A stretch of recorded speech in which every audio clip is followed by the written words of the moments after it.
All right, God's children of all ages, it is time for learning together. I have a couple of announcements before we get started. The first one is Children's Church at Home.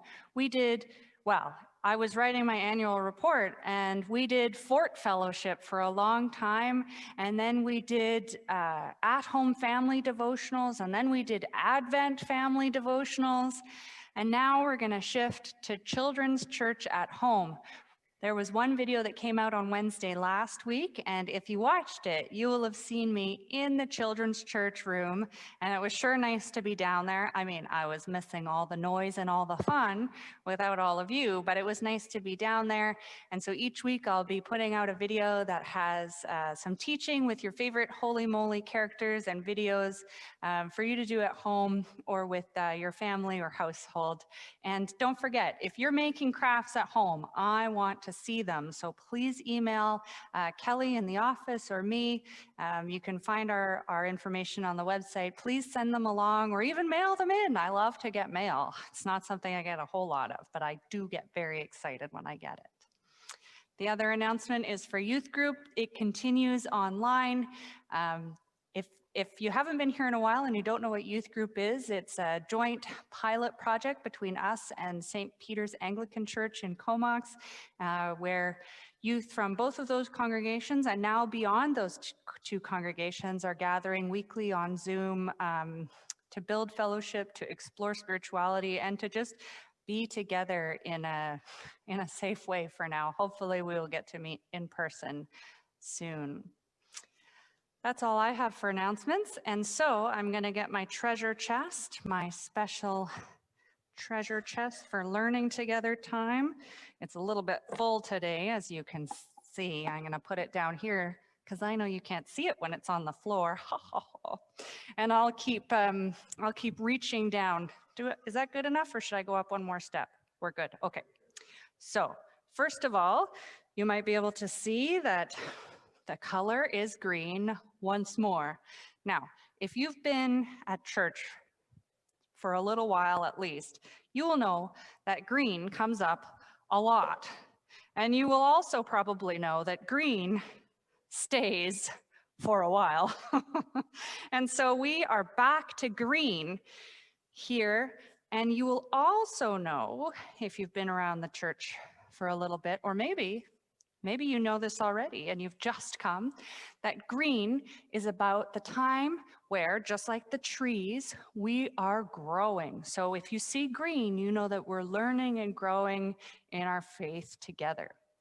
Now, interestingly, I also have blue. Why would I bring a blue cloth to church today? Is it Advent again?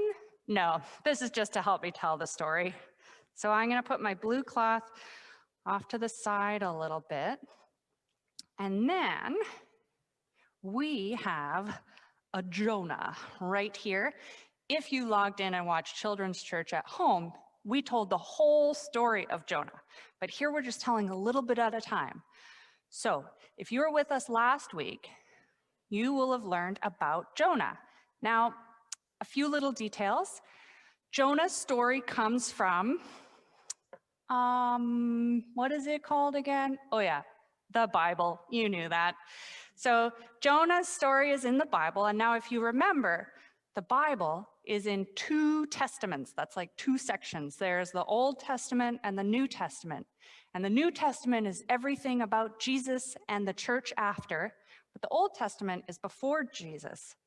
And Jonah's story, even though Jesus talks about Jonah's story comes long before Jesus. Now, in Jonah's story, it starts off with God saying, I have a very important job for you. And Jonah's like, whoa. And what do you think? If you missed last week, you might not know this. You might think, wow, God has a big important job for Jonah. I bet he jumps right to it and does exactly what God says. Not so much.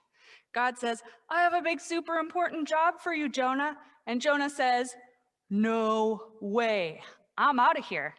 And Jonah runs down to the seashore and he jumps on a boat. This might look like an ark, it's not. Jonah jumps on the boat and goes in the exact opposite direction that God told him to. That's the part of the story we learned last week. And this week, we pick up the story with Jonah having gotten onto the boat with the crew. You can see the crew members on the boat. They've taken some very choice positions on the boat.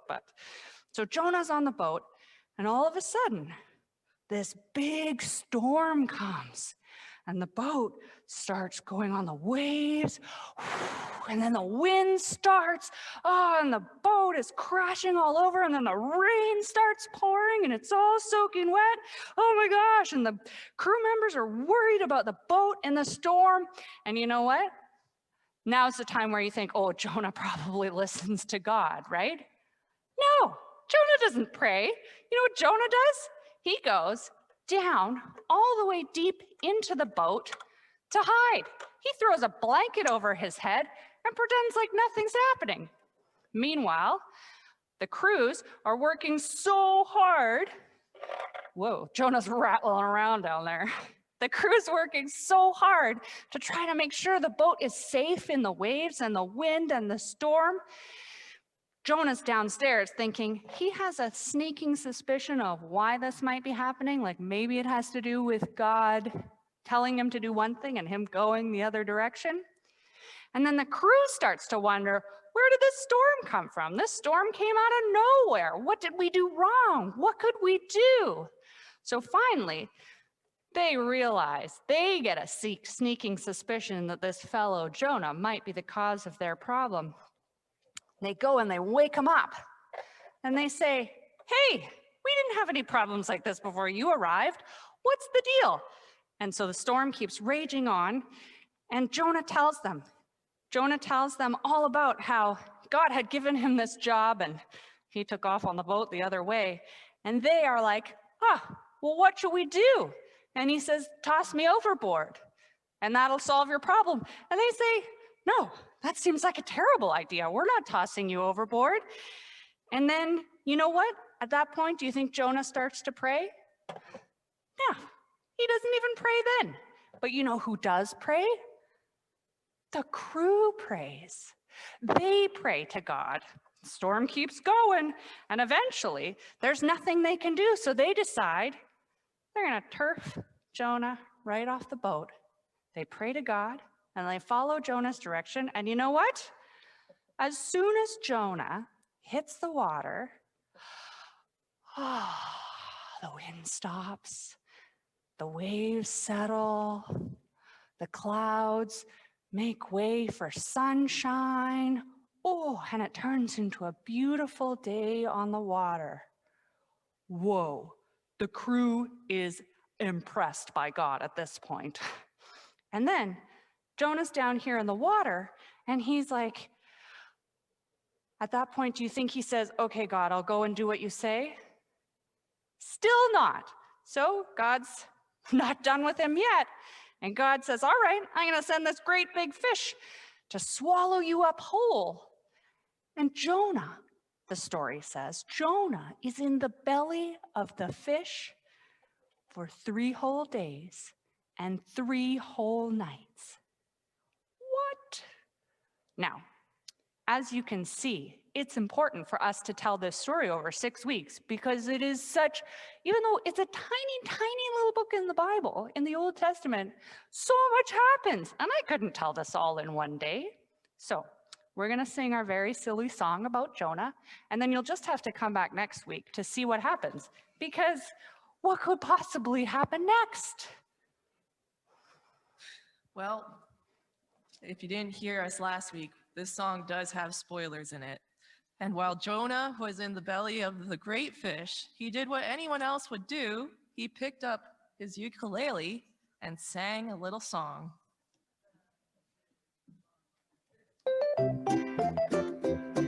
I called to God in my distress with a hey-dum-diddle-I-day, and Yahweh heard in the emptiness with a hey-dum-diddle-I-day. You cast me into the deep, all your waves and all your billows passed over my head, and the waters closed in, and the deep rose up, and the seaweed clung with a hey-dum-diddle-I-day, I-day, with a hey-dum-diddle-I-day.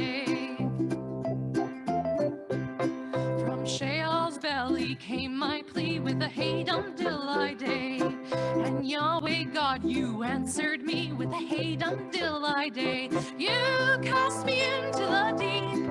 All your waves and all your billows passed over my head, and the waters closed in, and the deep rose up, and the seaweed clung with a hey dum diddle day, with a hey dum diddle day.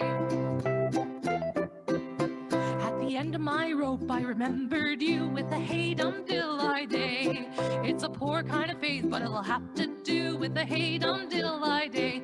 You cast me into the deep. All your waves and all your billows passed over my head, and the waters closed in, and the deep rose up, and the seaweed clung with a hey dum diddle day, with a hey dum diddle day. I'm telling you, God, if I ever get free with a hey dum diddle day, I'll do any darn thing that you ask of me with a hey dum diddle day. You cast me into the deep.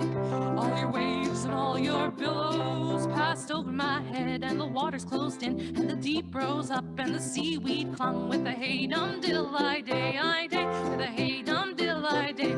You cast me into the deep. All your waves and all your billows passed over my head, and the waters closed in, and the deep rose up, and the seaweed clung, and the barnacles bit, and the jellyfish stung, and the sharks were sharp, and the shellfish were selfish, and the dogfish made catcalls. And it was awful. With a hey dum diddle day, with a hey dum diddle